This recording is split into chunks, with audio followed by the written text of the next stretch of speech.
Bonjour, bienvenue dans Incorporer, le podcast qui va t'aider à plus habiter ton corps et du coup à mieux vivre ta vie. Je m'appelle Olivia Chival, je suis psychothérapeute en thérapie psychocorporelle et professeure de yoga entre autres. Et je suis ravie que tu sois là avec moi pour cet épisode. Aujourd'hui, j'aimerais bien te parler de traumatisme. C'est un sujet sur lequel je trouve qu'on ne sait pas encore assez dans la société, alors qu'il y a beaucoup d'études qui ont été faites depuis des années, même des dizaines d'années, et on sait maintenant ce que c'est les traumatismes, comment ça fonctionne dans le corps, dans le cerveau, et comment on peut les résoudre, comment on peut les traiter, comment on peut aider à ces personnes qui sont traumatisées à guérir de ces traumatismes. Et en fait, dans tout mon travail, je me rends compte que je suis à la recherche d'outils et de techniques et de théories et d'inspiration pour agrandir ma sécurité intérieure. Et quand on a vécu un traumatisme, on a justement souvent perdu le lien à cette sécurité intérieure. Et dans tout mon travail, je me rends compte que j'ai envie de partager tous ces outils très précieux et intéressants et passionnants que j'ai appris ces dernières années au plus grand nombre de personnes pour apporter un peu plus de connaissances et de mieux-être. Donc dans cet épisode, je vais vous donner quelques notions sur ce que c'est le traumatisme et ensuite je vais vous donner 3 axes de travail, 3 axes qui sont importants dans ma façon de travailler avec le trauma et qui peuvent être intéressants pour tout le monde, même si vous n'êtes pas une personne traumatisée proprement dite. J'espère que vous allez trouver de l'inspiration dans cet épisode et des outils utiles pour vous. Et c'est parti! Alors tout d'abord, qu'est-ce que c'est un traumatisme ? C'est un événement qui submerge complètement mon système nerveux. C'est comme si mon système nerveux était face à sa propre mort, donc quelque chose d'extrêmement bouleversant, et la réponse de mon système nerveux n'est pas efficace, n'est pas adaptée et n'est pas capable de me sortir de cette situation. Pas tout le monde qui vit un événement très brutal et très violent va être traumatisé par la suite. Ça dépend de chacun, ça dépend de l'événement, ça dépend des ressources de chacun. Si je me retrouve dans une situation qui submerge mon système nerveux à un tel point que je me sens complètement démunie et comme si j'avais une énorme impression de perte de contrôle, ça peut s'inscrire dans mon système et perdurer dans le temps. Dans ce cas-là, à chaque fois que je vais avoir un trigger, un déclencheur, ça peut être un son, une odeur, une couleur, quelque chose qui me rappelle cet événement traumatisant, mon système nerveux va avoir la même activation comme dans la situation traumatique.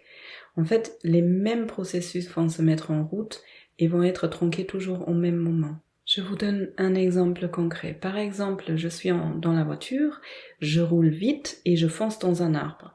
Eh bien, juste avant de foncer dans un arbre, via les yeux, je vais avoir l'information, il y a un arbre, il va falloir que j'esquive. Donc mon corps va commencer à mettre en place des mouvements pour esquiver. Mais si l'arbre arrive trop vite, mon corps ne peut pas finir cette action d'esquiver. Donc à chaque fois, je vais entendre par exemple le bruit d'une voiture ou voir un arbre arriver vite. C'est un exemple un peu bizarre, mais mon système nerveux va commencer à faire cette même action de vouloir esquiver de cet arbre et ce mouvement va être tronqué toujours au même moment.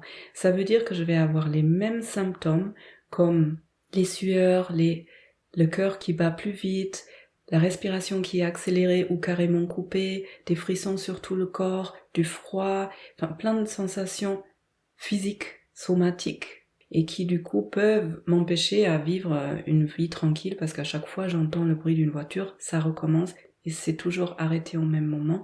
Donc il n'y a pas de fin de cette activation, il n'y a pas de résolution de la situation. Ce qui se passe quand je me sens dans une situation de danger, c'est que mon système limbique est activé. C'est une petite zone dans le cerveau qui est responsable entre autres pour les émotions, et ça fonctionne comme une sonnette d'alarme. Vous pouvez imaginer comme chez les pompiers, la sonnette, là il y a vraiment danger, et du coup on met en place des mécanismes pour la survie. Ça veut dire que le cortex frontal, c'est la partie avant du cerveau qui est plutôt récente et qui est là pour tout ce qui est réflexion, analyse, etc. Elle va être comme déconnectée ou un peu éteinte. Parce que dans cette situation urgente, on n'a pas besoin de prendre du temps pour réfléchir, on a besoin d'agir. Et du coup, une partie plus ancienne du cerveau, qui est vraiment là pour la survie, cette partie va être activée à fond et va mettre en place des mouvements, des actions pour qu'on puisse partir de cette situation. Un exemple pour ça, imaginez vous êtes sur un escalier et vous glissez sur cet escalier. Vous pouvez même l'essayer. Vous allez vous rendre compte que notre corps met en place des mouvements pour qu'on se rattrape avant même qu'on s'est rendu compte au niveau cognitif, au niveau mental, avant même qu'on s'est rendu compte qu'on a glissé. Donc notre corps a un très beau système de réflexes pour nous sortir des situations dangereuses.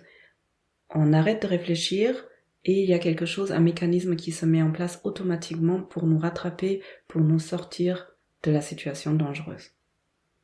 Le problème avec les traumatismes, c'est que cette activation perdure dans le temps.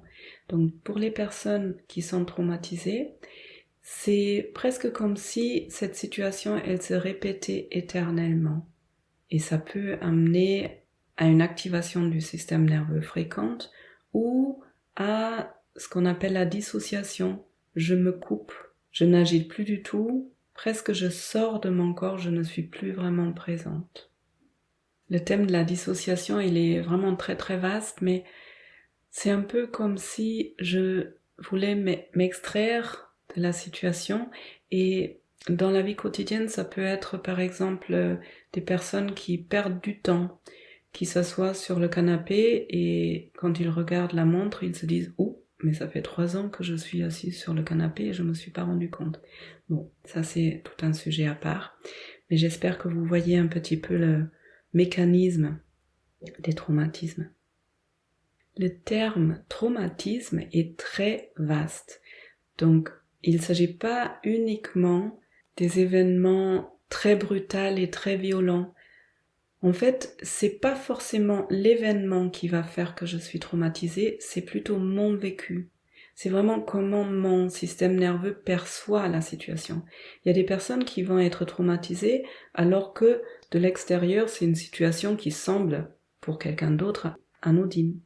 On peut être traumatisé par un seul événement ou par une répétition de plus ou moins grands événements. Et souvent, le traumatisme est lié à des problématiques d'attachement. Donc de nouveau, l'attachement, c'est un sujet à part, mais juste pour vous dire que souvent c'est lié, et du coup souvent il n'est pas forcément très facile de débloquer tout très rapidement, parce qu'on passe par des couches et des couches et des couches. Voilà quelques notions par rapport au traumatisme en général, et maintenant j'aimerais bien vous parler de 3 façons d'adresser le trauma. La première, c'est le travail avec les ressources. Le traumatisme me coupe de mes ressources. Très concrètement, au moment où je vis cet événement complètement bouleversant, mes ressources ne sont pas efficaces. Je n'arrive pas à activer mes propres ressources pour pouvoir me sortir de cette situation dangereuse. Ça peut être soit parce que l'accident, par exemple, est arrivé trop vite, comme ça peut être parce qu'au moment de cet événement, il était plus intelligent de ne pas faire recours à mes ressources. Par exemple, un enfant ou même une personne adulte qui est face à un agresseur qui est beaucoup plus fort physiquement que cette personne, et pour cette personne, il peut être dans la situation en quelque sorte plus intelligent de ne pas se défendre parce que sinon elle risquerait encore plus de violence. Et le fait d'être coupé de ses propres ressources peut aussi perdurer dans le temps. Alors quand on parle de ressources, il y a des ressources internes et des ressources externes. Dans le travail avec les traumatismes, pour moi, il est important de travailler avec toutes les ressources. Donc les ressources externes, c'est un peu tout ce que nous avons à l'extérieur de notre corps et matériellement. Ça peut être de la spiritualité, l'église, ça peut être la voiture, l'argent, le toit sur la tête, les amis. Ça, c'est très important. Un entourage qui est là pour nous. Donc, un axe de travail, c'est de se reconnecter à toutes ces ressources qu'on a et aussi à réinvestir des relations ou à réapprendre à être en relation de façon saine et sécure. Et dans les ressources internes, c'est des ressources physiques qui concernent les émotions, les sensations dans le corps. Comme j'ai dit tout à l'heure, un élément déclencheur peut activer mon système nerveux et le déréguler complètement. Et donc, il est intéressant de connaître des stratégies, des outils, des techniques pour pouvoir apaiser ce système nerveux. Je vous donne un exemple. J'entends le bruit d'une voiture, je reste sur le même exemple, et je commence à avoir des vertiges, à ne plus pouvoir respirer, à avoir des frissons, à ne plus pouvoir me concentrer, à avoir des nausées. Souvent, quand ça s'active, le fait de me dire je suis en sécurité, par exemple je suis dans mon salon, il n'y a pas de voiture qui peut rentrer, ça va aider un petit peu, mais pas vraiment apaiser le système nerveux. Et là, on peut travailler avec des ressources dans le corps, comme la respiration, apprendre à s'ancrer, à se centrer, se contenir, pour vraiment agir au niveau du corps. C'est le corps qui réagit, donc on agit au niveau corporel aussi, pour amener le système nerveux de nouveau dans une sécurité, pour qu'il s'apaise et pour que ces symptômes disparaissent. Très concrètement, si vous avez envie de travailler sur vos ressources, eh bien déjà vous pouvez vous faire une liste sur toutes les ressources externes que vous avez. Faites-vous une liste avec tout ce qui vous fait du bien. Ça peut être des activités, des personnes, comme des choses matérielles.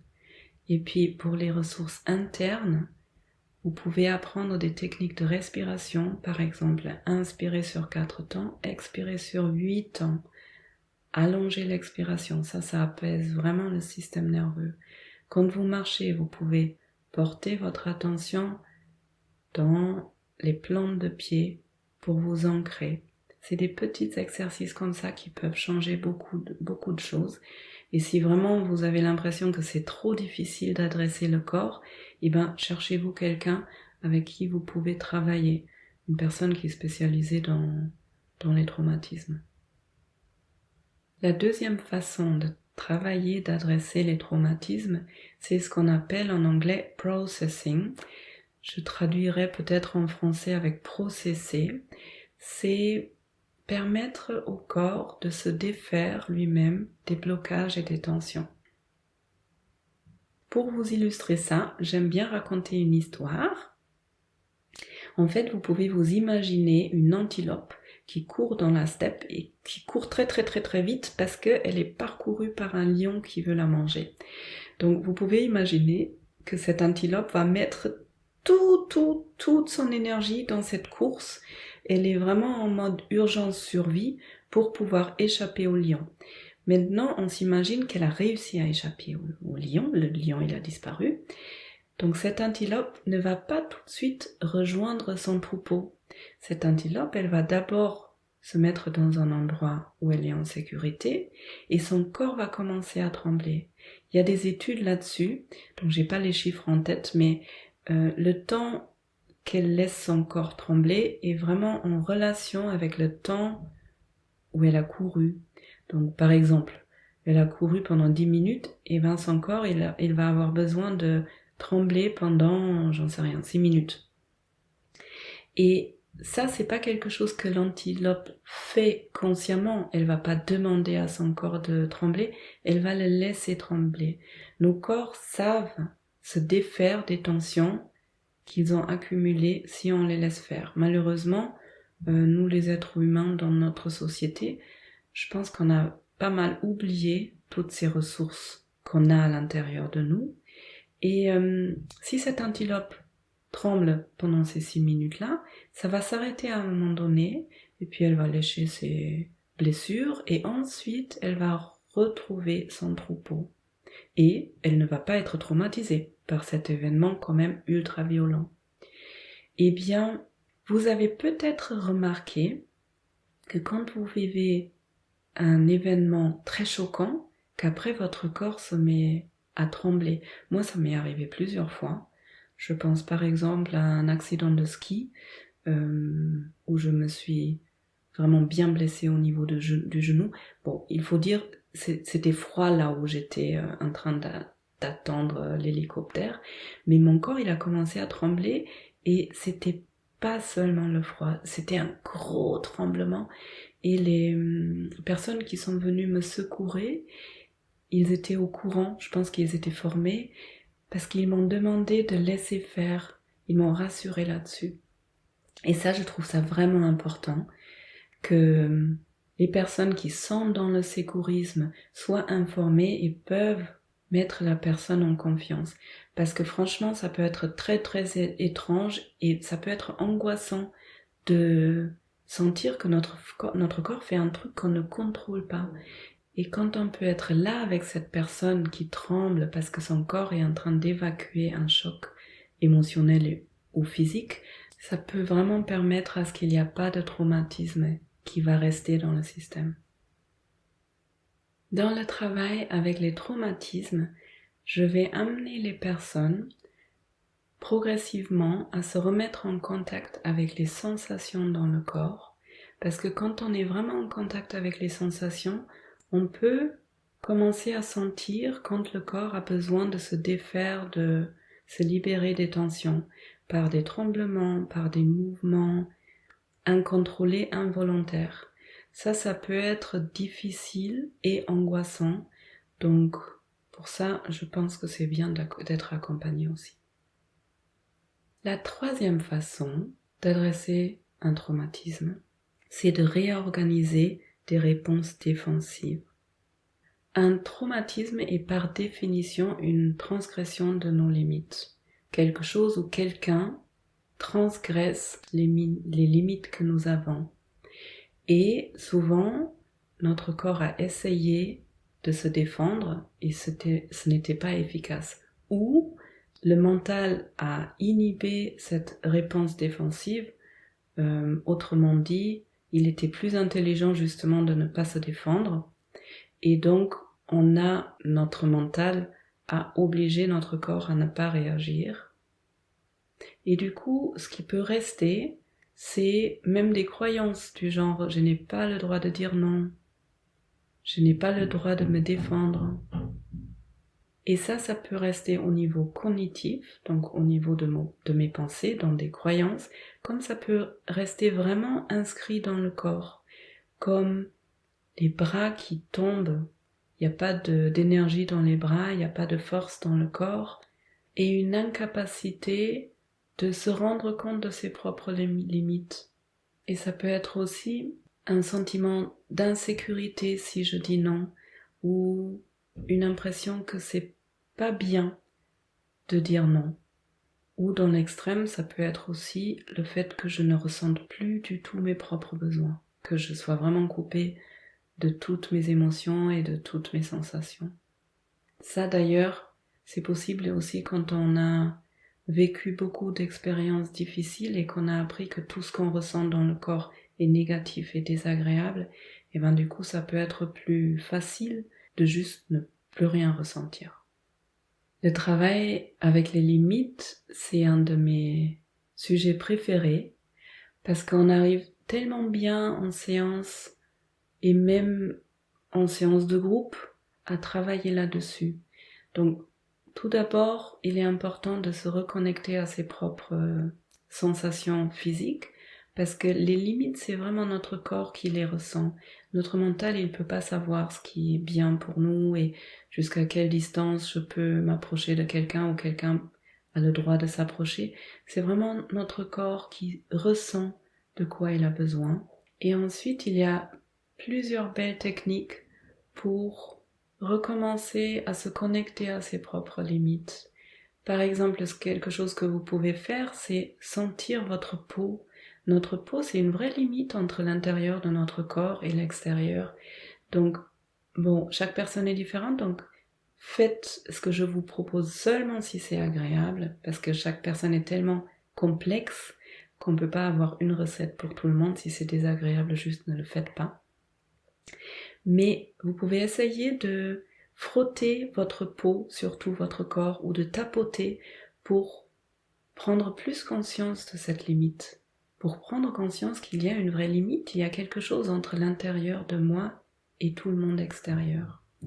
Après, il y a des belles techniques comme s'imaginer une bulle dans laquelle on se sent bien et en sécurité.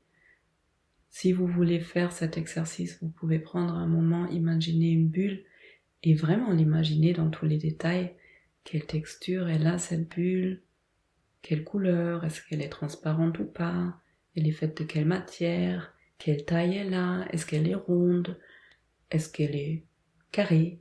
Donc ça, c'est juste 2 expériences qu'on peut faire pour travailler avec les limites, mais sans pour autant aller dans un travail psychocorporel. Vous pouvez aussi vous poser la question dans le mental, même si c'est le corps qui ressent, mais rien que la réflexion. Qu'est-ce que c'est une limite? Où est-ce que j'ai une limite?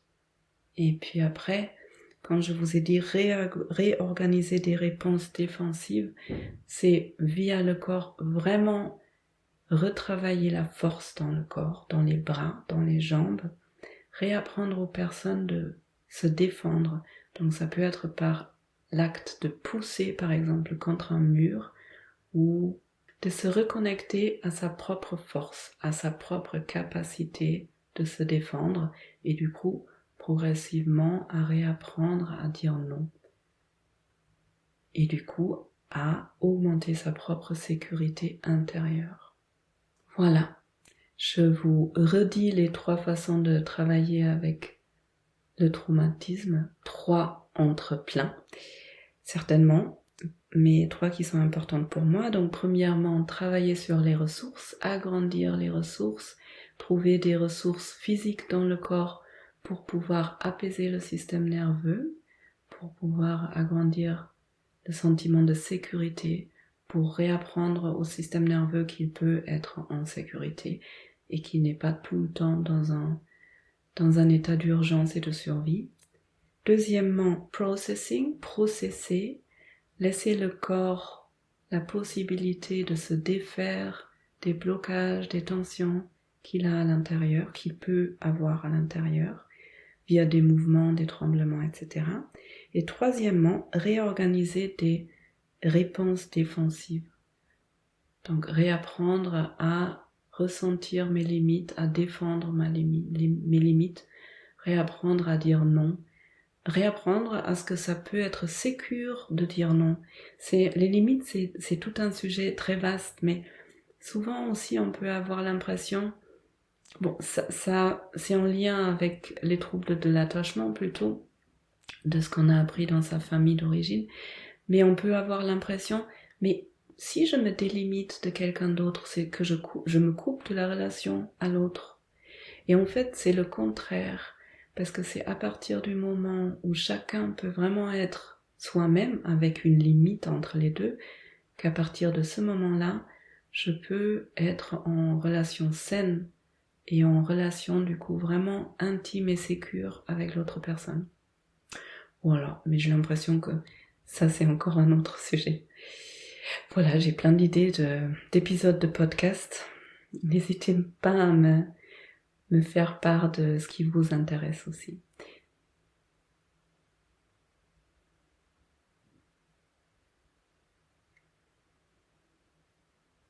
Voilà mon épisode sur les traumatismes. J'espère que ça vous a inspiré, que ça vous a donné un peu plus de clarté, peut-être un peu plus d'outils. Si vous avez aimé cet épisode, n'hésitez pas à le partager à des personnes qui pourraient en profiter, en avoir besoin, être intéressées par le sujet. N'hésitez pas à me laisser un commentaire sur cet épisode et si vous voulez, à me laisser un avis 5 étoiles pour que cet épisode puisse être trouvé plus facilement et qu'il puisse être utile, qu'il puisse apporter du bien-être à plus de personnes. Si vous avez envie d'être accompagné dans le travail des ressources, la connexion au propre corps, aux sensations, aux émotions et à la mise en place des limites, à l'exploration des limites et à l'apprentissage de se protéger, de dire non, n'hésitez pas à regarder mon cours en ligne. En fait, ce cours en ligne, il est un peu venu à moi. Il traînait dans ma tête depuis quelques années et puis j'avais vraiment envie de le construire d'une certaine façon, mais c'est un peu comme si ça venait pas de ma tête, c'est sorti de ma main quand je l'ai écrit sur papier. Et c'est après que je me suis rendu compte que c'est en fait tout ce que je vous ai raconté là, c'est la première étape pour le travail, pour les traumatismes. La première étape, c'est vraiment la stabilisation de la personne dans le quotidien. Donc, n'hésitez pas à regarder si ça vous intéresse, en sachant que ce cours, il est un peu plus large que ça. Donc, ça peut aider si vous avez des symptômes qui vous embêtent dans le quotidien. Mais dans l'ensemble, il amène vraiment plus de conscience dans le corps et dans la vie. Il amène plein de ressources pour juste avoir une vie plus tranquille, plus stable, plus joyeuse, dans une plus belle énergie. Voilà. Merci beaucoup d'avoir écouté jusqu'à là. Merci pour votre concentration, pour votre énergie. Merci d'être là tout court. Chaque personne est tellement unique et tellement précieuse et souvent on n'a pas trop conscience de ça parce qu'on est noyé dans plein de trucs de notre quotidien. Donc je vous l'ai dit, vous êtes une personne précieuse et unique. Prenez bien soin de vous et à bientôt. Au revoir.